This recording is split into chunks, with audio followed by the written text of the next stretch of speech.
안녕하세요. 우리 채널 오시기를 환영합니다. 30대 아이 키우는 새댁이에요. 사실 저는 결혼 전까지 너무 힘들어서 중간에 결혼을 포기했던 적이 있어요. 하지만 사람 인연이라는 것이 참 신기하더라고요. 결혼 전 그때는 저에게 참 길고도 힘들었던 시간이었어요. 하지만 힘든 만큼 지금은 너무 행복한 날들을 보내고 있어요. 저는 태어날 때부터 부모님이 한 분도 계시지 않았어요.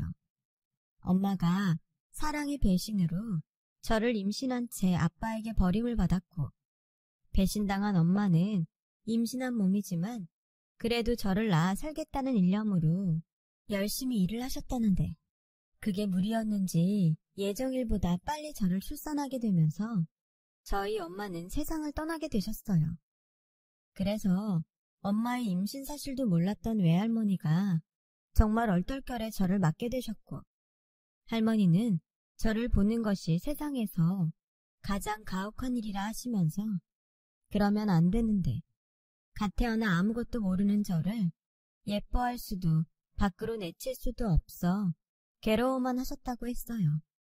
처음 그 이야기를 동네 이웃 할머니에게 듣고 어린 마음에 충격을 받긴 했지만 어린 나이에도 할머니의 마음이 이해는 갔어요.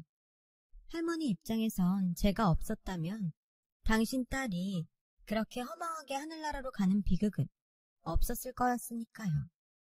하지만 핏줄이 뭔지 또 정이 뭔지 애당초 마음이 무질지 못한 할머니는 결국 저를 당신 품에 품기로 하셨고, 그리 넉넉하지 않은 형편이지만 손녀인 저를 위해 무엇이든 아낌없이 내어주시며 헌신적으로 키워주셨어요.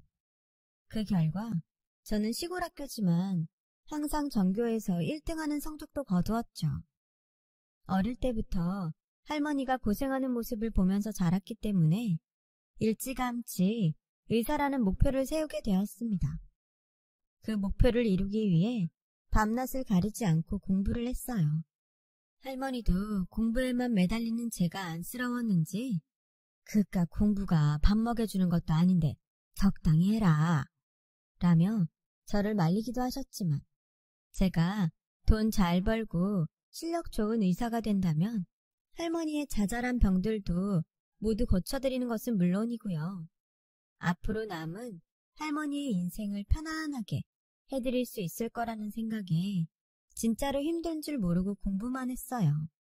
그래서 정말 먹는 시간도 자는 시간도 아끼며 공부를 했고, 그랬더니 주변에서는 할머니에게 그 집 손녀딸 참 독하더라 라는 말을 하시는 분도 계셨고, 또 어떤 선생님들은 제가 기특하고 측은했는지 일부러 학교 수업이 끝났는데도 저에게 공부를 가르쳐 주시겠다고 하시기도 했어요. 저는 고3 수능을 거의 만점에 가까운 점수를 받았어요. 목표하던 서울 의대에 그것도 장학금을 받으며 입학할 수 있었는데요. 할머니는 물론이고 제 주변의 모든 사람들이 독하게 공부할 때부터 알아봤지, 우리 선이는 될 줄 알았어 라며 기뻐해 주셨죠. 저는 드디어 제 꿈에 한 발짝 다가간 것 같아 뿌듯했는데 딱 한 가지 마음에 걸리는 일이 있었어요. 할머니, 그냥 나랑 서울에서 살면 안 돼? 할머니 허리도 안 좋고 무릎도 안 좋은데 혼자 계시다가 다치시기라도 하면 어떡해? 뭘 어떡해? 읍내 병원 가면 되지. 할미는 평생 촌에서 살아서 도시에서는 숨 막혀서 못 살아. 내가 너 혼자 살게 한다 생각하면 시끄럽고 공기도 나쁜 곳에서 우리 강아지 어찌 살까 다 걱정이 된다니까. 다들 잘 살아. 그러니까 그렇게 길을 쓰고 서울에서 살려고 하지. 두고 봐요. 할머니 손녀딸이 금방 의사 선생님 돼서 우리 할머니 호강시켜 줄게. 됐어. 네 몸이나 잘 챙겨. 할미 없어도 학교 잘 댕기고 선생님 말씀 잘 듣고, 그리고 사내놈들 특히 조심해야 한다. 무슨 일 있음 할미한테 바로 전화하고. 아휴, 요런 핏덩이를 내가 어찌 떼어놓을까나. 할머니는 그렇게 한참을 발이 떨어지지 않는다며 제 걱정을 하시고 또 신신당부를 하시고는 겨우 시골집으로 가는 고속버스에 오르셨어요. 저도 그렇고 할머니도 서로가 없으면 혼자인지라 저는 하루빨리 성공해서 할머니를 모셔와야겠다는 생각뿐이었어요. 대학에 들어가서도 캠퍼스 생활을 할 생각도 하지 않았고요. 또 공부를 열심히 했어요. 그래서인지 저는 대학을 다니는 동안에도 친하다는 친구가 한 명이 없었습니다. 그러다 제 눈에 같은 수업을 듣는 의대 복학생이라는 남자가 눈에 띄기 시작했어요. 저도 혼자고 그도 혼자라 서로 인사 한 번을 하지 않은 상태였지만 이미 서로를 알고 있었어요. 제대로 말도 하지 않은 사이인데 어느덧 강의실에서 마주치게 되면 가벼운 목례 인사 정도는 하는 사이가 되었죠. 지금 생각해보면 저도 그렇고 그 사람도 숫기가 없고 내성적인 사람이라 서로 다가갈 생각을 전혀 하지 못했던 것 같아요. 하지만 인연은 인연이었는지 그렇게 목례만 하던 그와 저는 우연히 기말고사를 앞두고 도서관에서 공부를 하다 또 만나게 되었죠. 둘 다 밤샘 공부를 했었기에 복도 자판기에서 커피를 하나 뽑아 먹다가 그 사람과 뜻밖의 대화를 하게 되었어요. 안녕하세요. 저기 혹시 100원짜리 동전 있으면 하나만 빌려주실래요? 제가 꼭 갚을게요. 그는 커피를 마시고 싶은데 돈이 부족하다고 저에게 동전을 빌려달라고 했어요. 저는 흔쾌히 동전을 빌려주었어요. 그 일을 시작으로 저와 그는 이야기는 물론이고 가끔 학교에서 점심도 같이 먹는 제법 친분을 쌓을 수 있었는데요.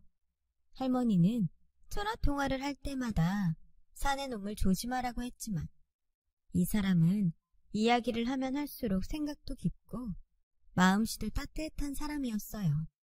훗날 저의 하나밖에 없는 남편이 되었죠.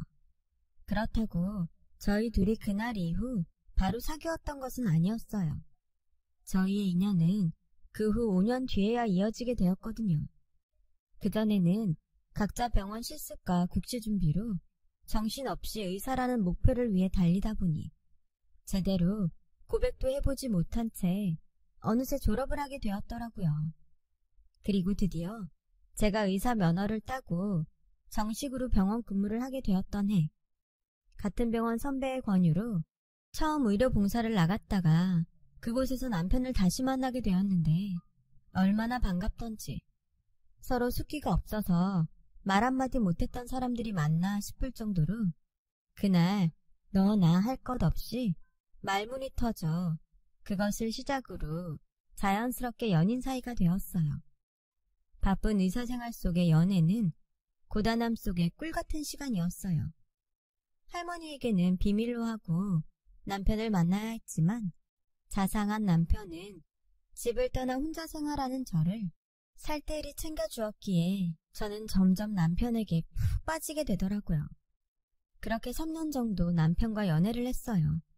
그리고 남편은 저에게 더는 말하지 않을 수 없다며 프로포즈를 했어요. 저는 기뻤지만 그 순간 뭐라고 대답을 해야 할지 망설여지더라고요. 시골에 계신 할머니 때문이었죠. 남편이 프로포즈를 하던 그 순간 만약 결혼을 하게 된다면 시골에 계신 할머니는 계속 시골집에서 혼자 계셔야 하는 게 아닐까 하는 생각이 저를 덮쳐왔거든요. 그러자 저의 반응에 남편은 뭔가 불안한 얼굴이 되었죠. 끝내 대답을 기다리지 못하고 먼저 입을 열었는데요. 왜? 무슨 문제라도 있어? 그게 있잖아. 저는 남편에게 할머니에 대한 저희 마음을 얘기했어요. 평소 연애하면서 이미 제가 어떻게 자랐고 공부했는지 남편 모두에게 말한 터라 남편은 저의 고민을 마치 자기 고민처럼 들어줬고 저의 말이 모두 끝나자 남편은 어떤 망설임도 없이 웃으며 이렇게 말해줬어요. 바보야. 내가 그 생각도 하지 않고 프로포즈를 했을까봐? 난 할머니만 좋다고 하시면 우리가 모시고 사는 것도 좋다고 생각해.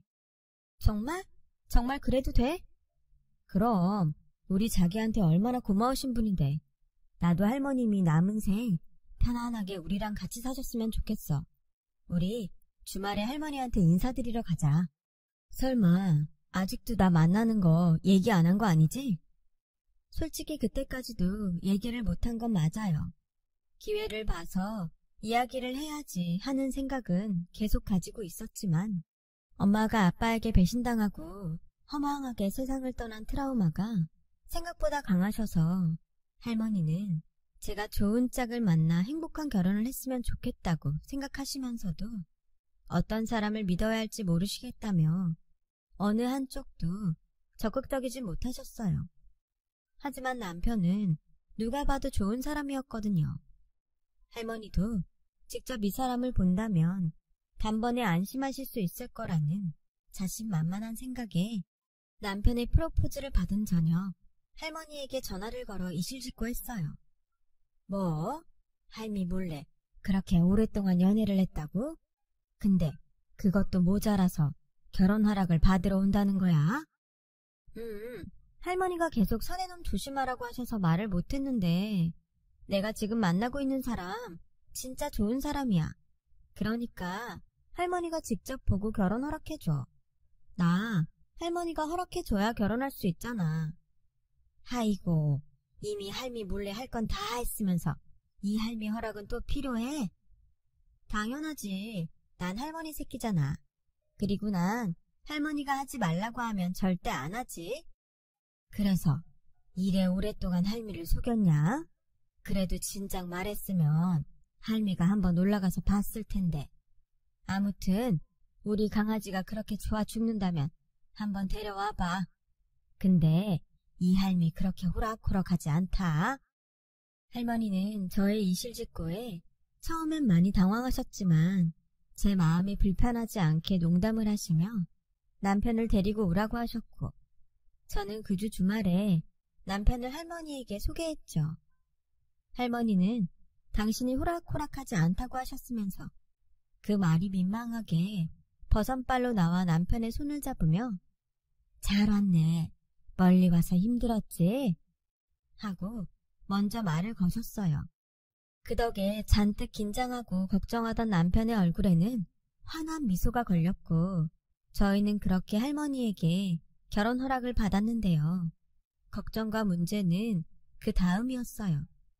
할머니의 허락이 떨어지고 저는 금방 다시 남편의 집에 인사를 가기로 한 날이었는데 그때까지 자기 부모님이 평범한 회사원이라고 소개했던 남편이 어쩐지 안절부절 못하는 것이 느껴졌어요.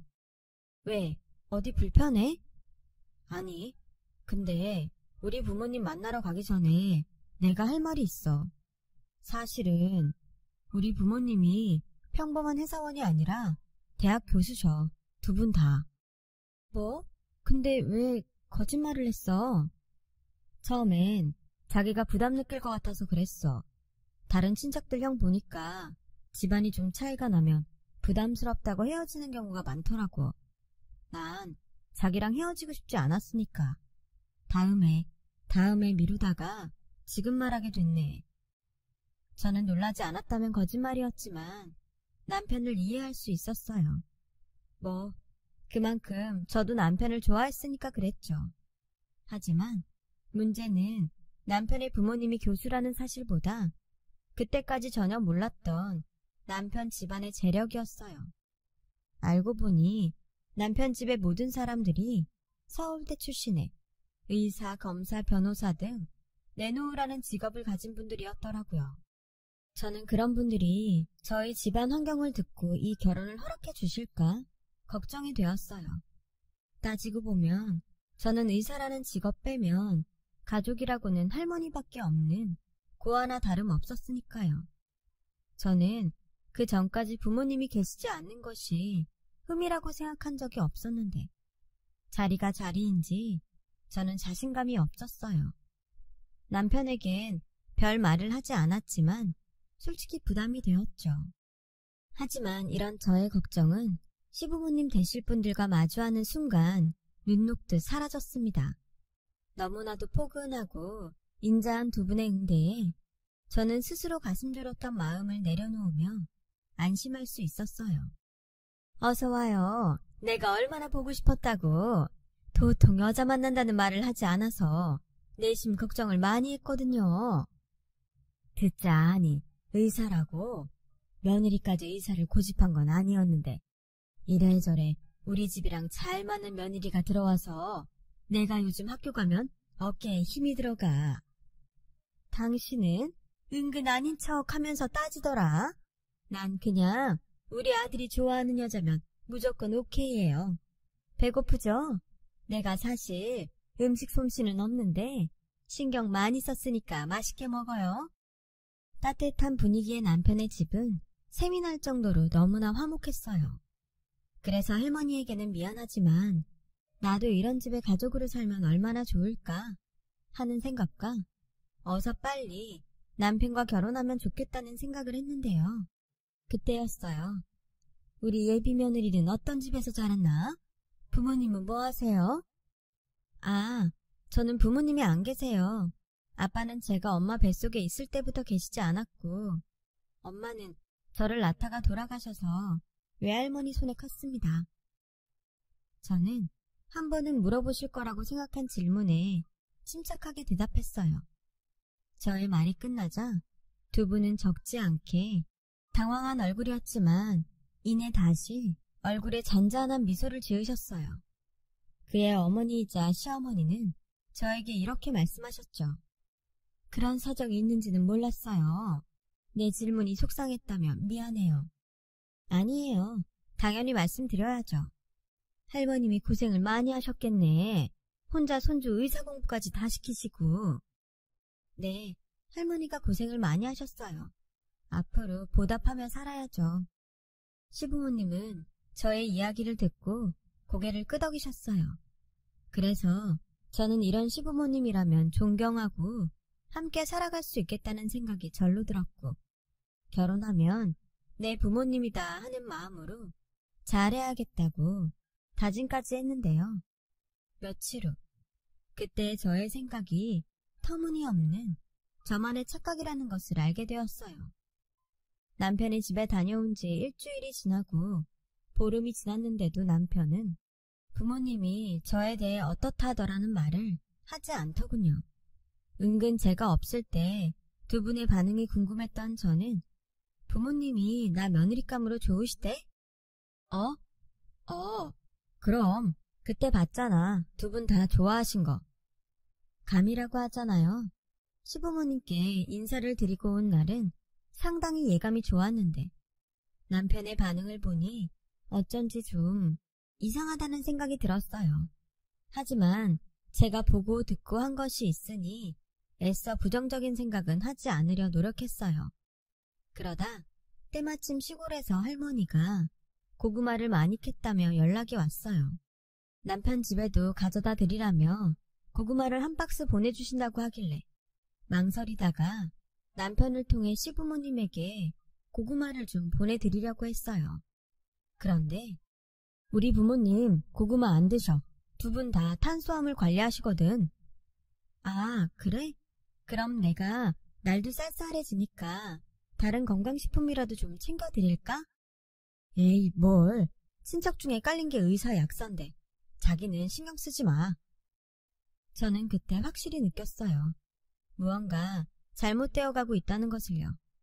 하지만 심증만 있을 뿐 남편이 아무 말도 하지 않는데 제가 먼저 뭐라고 말을 할 수가 없더라고요. 그러던 어느 날이었어요. 그날은 원래 남편과 함께 영화도 보고 밥을 먹자고 약속한 날이었는데 남편은 몸이 너무 좋지 않아서 약속을 좀 미뤄야겠다고 연락을 해왔어요. 그때까지는 사실 별 생각을 하지 않았어요. 전화기 넘어 남편의 목소리도 별로 좋지 않았고요. 그래서 많이 아파? 진료는 받았고 명색의 의사가 자기 몸 관리도 못해서 어떡해. 그러게 독감 검사도 했고 괜히 자기한테 옮기면 안 되니까 우리 약속 다음으로 미루자. 나 자기 많이 보고 싶었는데 아쉽다. 에이, 그러지 말고 내가 지금 갈까? 마스크 잘 쓰고 있으면 되지. 아니야, 내가 신경 쓰여서 안 돼. 나 금방 나을 테니까 좀만 참아. 집에 부모님도 계시고 내 걱정은 안 해도 돼. 그렇게 저는 취소된 약속이 아쉬워하며 집으로 갈지 혼자 뭐라도 할지 고민하고 있었는데, 선생님, 오늘 데이트 있다고 하셨죠? 아, 취소됐어요. 남친이 아프다네요. 독감일지도 모르는 것 같아서. 아, 정말요? 그럼 저랑 같이 호텔 뷔페 가실래요? 제가 이번에 이벤트에 당첨돼서 식사권 받았는데 날짜가 딱 오늘까지라서요. 선생님 데이트 가신다면 그냥 드리려고 했는데 저랑 같이 가세요. 그런 데를 나랑 가도 돼요? 내가 미안한데. 선생님이랑 가면 더 좋죠. 오늘은 여자끼리 오붓하게 맛있는 거 먹고 수다도 떨고 같이 놀아요. 여동생처럼 살가운 친구였어요. 정말 동생처럼 생각했고요. 그렇게 같은 병원에서 친하게 지내던 여간호사의 권유로 서울 뭐 유명한 호텔에 가게 되었어요. 호텔 1층에 도착해서 동생이 잠시 식당 위치를 알아보고 오겠다고 자리를 비운 사이에 멀찌감치 카페에 남편이 어떤 여자와 함께 앉아있는 모습이 보이더라고요. 게다가 남편의 그 특유한 사람 좋은 미소로 상대 여자에게 웃어주는 모습을 본 저는 마치 드라마 속 배신당한 여자 주인공처럼 눈에 아무것도 보이지 않았었는데요. 아프다더니 나 몰래 딴짓하려고 거짓말했니? 자기야, 자기가 어떻게 여기에? 왜? 나는 호텔에 올 일이 없을 거라고 생각했어? 아니야, 내가 설명할게. 오해하지 마. 죄송합니다. 제가 이 부분은 나중에 다시 정식으로 사과드릴게요. 정말 죄송합니다. 남편은 상대 여성에게 정중하게 사과를 하고 저를 데리고 호텔 밖으로 나왔어요. 그리고 잔뜩 화가 나 있는 저에게 절망적인 이야기를 했죠. 사실 우리 부모님이 자기랑 결혼을 반대하셔. 아무래도 자기 부모님이 안 계시고 할머니 손에서 자란 게 영 마음에 걸리신데. 뭐라고?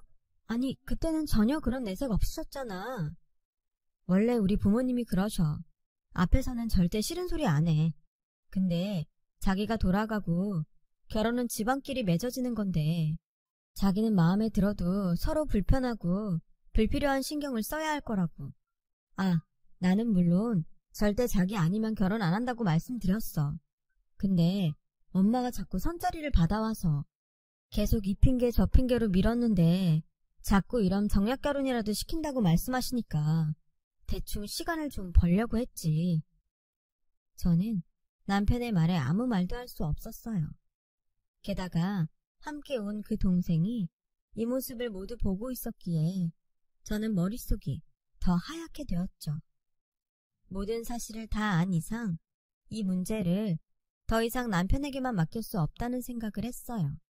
그래서 말리는 남편을 뒤로 하고 다음날 어렵게 병원 휴가를 낸 저는 시어머니가 근무하신다는 대학에 찾아갔어요. 그런데 그곳에는 처음 다정하고 살갑게 저를 대해주신 어머님은 계시지 않더라고요. 냉랭한 분위기와 싸늘한 눈빛으로 저를 마주하는 어머님이 계셨어요. 그렇게 안 봤는데 참 무례하네요. 어머님, 드릴 말씀이 있어요. 미안해요. 내가 수업이 있어서. 그래도 잠시만요. 저 어머님 충분히 이해해요. 당연히 어머니시니까 좋은 환경의 여자를 만났음 하시겠죠. 그런데요, 저 할머니 손에 자랐지만 남부럽지 않게 잘 자랐어요. 학교 다닐 때 선생님들한테 칭찬도 많이 듣고 자립심도 강해요. 학원, 과외 그런 거 없이 제 힘으로 의사 됐어요. 저 많이 부족해 보이시겠지만 저한테도 기회를 주세요. 저 기준씨 제 목숨처럼 사랑합니다. 아가씨한테는 미안하다고 생각해요. 그런데 나는 학자이기도 하고 아들 엄마이기도 해서 솔직히 자라온 환경을 아주 무시할 수가 없어요. 상처 주고 싶지는 않지만 아가씨가 물러나주면 좋겠어요. 이런 말 하면 나를 욕할 수도 있는데 난 자립심이 강한 며느리보다 온실 속 화초처럼 사랑받고 배려받으며 자란 아가씨랑 결혼시키고 싶어요. 수업 시간이 다 됐네요. 조심히 가요. 시어머니는 그렇게 저를 뒤로 하고 수업을 하신다며 연구실 밖으로 나가셨어요. 말씀은 정중하셨지만 저는 처음으로 느껴보는 비참한 기분에 그 자리에서 굳어버릴 수밖에 없었죠. 어차피 어떤 말을 해도 부모 없고 할머니 손에 자랐다는 저의 환경을 바꿀 수는 없는 노릇이고 할머니가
아주 손녀를 잘 키우셨다.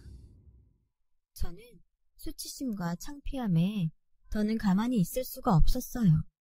게다가 할머니까지 운운하는 시어머니에게 화가 나서 결혼하기 위해 작정하고 임신한 게 아니라고, 이 아이 저 혼자 잘 키울 수 있으니 당장 나가시라고 소리를 질렀고, 이 난동 때문에 저는 병원 원장님의 호출을 받게 되면서 잠시 병원을 쉬는 게 좋겠다는 말까지 듣게 되었어요. 이런 취급을 받을까봐 임신을 하고 마음이 좋지 않았던 건데, 저의 실수로 할머니에 대해서 그런 말까지 들으니 저는 악에 받쳐 더 이상 이 결혼을 계속 진행할 수 없겠다는 생각이 들었어요. 남편은 아이까지 생겼는데 자기는 절대 그럴 수 없다며 이번에도 완강하게 나오더라고요. 그날 밤 뜻밖의 시아버지를 모시고 저를 찾아왔어요. 아가, 미안하다. 집사람이 너한테 함부로 한 거 내가 대신 사과하마. 임신까지 한 너한테 그러면 안 되는 건데. 사실 나도 집사람이랑 별반 다른 마음이 아니어서 니네 결혼 반대했었다. 하지만 이젠 아니야. 꼭 네가 임신을 해서 그런 것도 아니다. 내 아들이 이 정도로 너를 원하는데 오죽하면 그럴까 싶어서 아비로서 내가 한 발 물러날까 한다. 아가, 늦었을지도 모르겠지만 마음 풀고 우리 집 며느리가 되어주면 안 되겠니? 저는 하루아침에 극과 극인 시부모님의 반응에 롤러코스터를 타는 것처럼 혼란스러웠어요. 지금은 어떤 생각도 하고 싶지 않다며 남편과 시아버지를 돌려보냈고 다음날 아침 저는 금방이라도 쓰러질 것 같은 생각에 할머니가 계신 시골집으로 갔어요. 어머나, 우리 강아지 연락도 없이 어쩐 일이야? 할머니. 저는 할머니를 보자 또다시 눈물이 터졌고 그대로 땅바닥에 주저앉아서 그간 있었던 일을 모두 이야기했습니다. 할머니는 한참을 듣기만 하시더니 저의 손을 꾹 잡아주시며 이렇게 말씀하셨어요. 여기 땅바닥은 너무 춥다. 들어가자. 할미가 맛있는 거 만들어줄게. 사람은 뱃속이 든든해야 머리도 잘 돌고 마음도 건강해. 어여 일어나. 그렇게 할머니 손을 잡고 집 안으로 들어갔어요. 그리고 따뜻한 아랫목에 할머니의 냄새를 맡으며 잠시 잠이 들었는데 잠깐 눈을 뜨니 할머니는 연신 저의 얼굴을 쓰다듬으시며 내 강아지 딱 해서 어쩌나 하시며 눈물을 삼키시더라고요.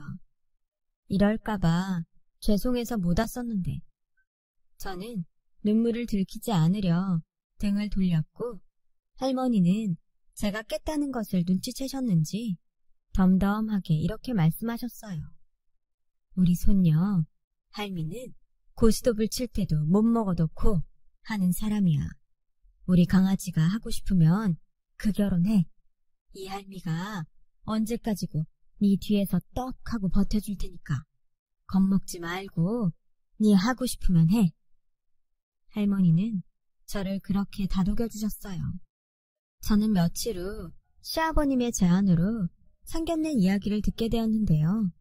이미 상처뿐인 마음이라 처음엔 그러고 싶지 않다고 거절을 하자 옆에서 할머니가 시부모님을 한번 보고 싶다고 하셨어요.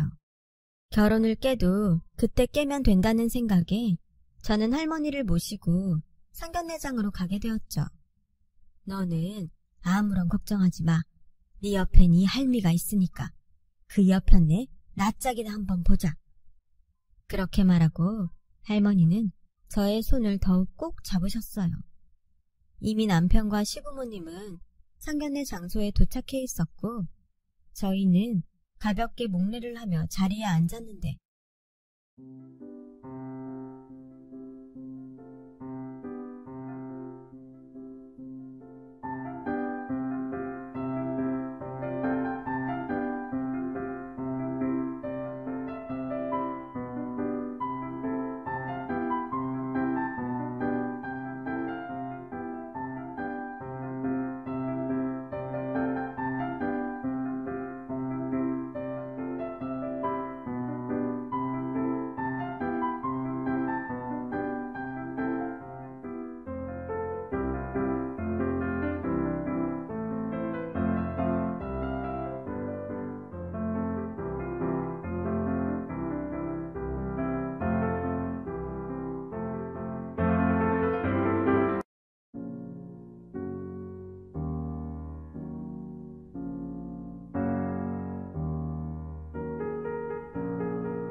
안녕하세요. 우리 채널 오시기를 환영합니다. 그때였어요. 지금 생각해도 정말 놀라운 일이 제 눈앞에서 벌어진 거죠. 이모? 이모 맞죠? 저 수키예요. 수키? 아, 네가 수키니? 어머나 세상에. 내가 너를 그렇게 보내고 생사를 몰라서 마음이 그랬는데 너 잘 살았어? 네, 저 그때 고아원에서 입양 가서 잘 크고 잘 살았어요. 아이고, 감사한 거. 참말로 감사하다. 근데 그럼 네가 여기 왜 있어? 할머니는 잠시 당신이 상견례 장소에 와 있다는 것을 잊으신 듯 시어머니와 반갑게 얘기를 하셨어요. 그리고 저를 반대하고 또 저를 아프게 한 시어머니를 보면 당신이 꼭 한 소리를 하시겠다고 벼르고 오셨는데 그 당사자가 과거 자신과 인연이 있는 사이라는 사실에 끝내 믿기 어렵다는 표정을 지으셨어요. 그리고 그때까지도 아무것도 알 수 없었던 저를 포함한 남편과 시아버지는 곧 할머니와 시어머니의 기막힌 인연에 대해 들을 수 있었어요. 알고 보니 시어머니는 아주 오래전에 저희 엄마의 절친한 친구였답니다. 밤에 집안에 불이 났는데 그 불은 순식간에 마을에서 가장 큰 불로 번져 당시 초등학생이었던 시어머니만 빼고 다른 가족들이 그만 모두 세상을 떠나는 비통한 일이 있었대요. 그래서 그 불 때문에 한순간에 부모 형제를 모두 잃은 시어머니는 오갈 곳이 없었죠. 저희 할머니는 당신 딸의 친구이기도 하니 당신이 키우겠다며 시어머니를 데리고 집으로 가셔서 정말 당신이 딸처럼 3년 정도 저희 엄마와 함께 키우셨다고 하는데 형편이 넉넉지 않았던 외갓집에 피해를 끼치는 것이 싫었던 시어머니는 12살이 되던 해 당신 스스로 고아원에 가겠다고 하셨다는 거 있죠. 내가 그때 너를 보내고 몇 날 며칠을 울었다. 내가 굶었으면 굶었지. 그 어린 걸 지발로 거길 가게 했으니. 아니에요. 누가 생판남을 그렇게 자식처럼 키워주실 수 있겠어요. 저 그때 정말 감사한 마음으로 고아원에 갔어요. 근데 얘가 지의 딸인지도 모르고 제가 그랬으니 선이야 미안하다. 난 네가 나랑 같은 처지라 솔직히 나를 보는 것 같아서 너를 받아줄 수 없었어. 부모가 없다는 게 뭔지 내가 너무 잘 아니까. 그래서 이기적인 거 알지만 내 아들은 부모 다 있는 그런 아가씨랑 결혼했으면 좋겠다고 생각했어. 미안하다. 아니에요. 그런 마음이신지 몰랐어요. 내가 평생 두고두고 너한테 사죄하면서 살게. 지혜는 나한테 손을 내밀어줬는데 난 너를 밀어내기만 했으니 내가 나빴어. 이모한테도 죄송해요. 됐다. 서로 오해가 있으면 이렇게 풀면 되지. 난 네가 절대 나쁜 마음으로 그러지 않았다는 걸 안다. 우리 손녀 잘 부탁한다. 내가 정말 공들여 키웠어. 네, 제가 잘할게요. 선이야, 미안하고 고마워. 네 덕에 이모를 다시 만날 수 있게 됐구나. 이런 말 참 내가 하면서도 민망한데 우리 앞으로 잘 지내자. 내가 네 엄마 목까지 다 해줄게. 시어머니는 그렇게 말씀을 하시고 저를 끌어안으셨어요. 그리고 계속 미안하다고 고맙다고 앞으로 잘하겠다는 말을 몇 번이고 하셨는데 그동안 절대 풀리지 않을 것 같았던 서운한 마음이 조금씩 풀어지더라고요. 우여곡절이 있긴 했지만 모두의 축복을 받으며 결혼식을 올릴 수 있었어요. 그리고 저를 닮은 예쁜 딸을 낳았는데요. 시어머니는 물론이고 저희 할머니까지 제가 천사를 낳았다며 서로 당신이 안아보겠다고 어찌나 성화인지 그 모습에 저는 이런 행복을 맞이하려고 그런 시간을 겪었나 하는 생각까지 들더라고요. 지금은 그 딸이 무럭무럭 자라 4살이 되었어요.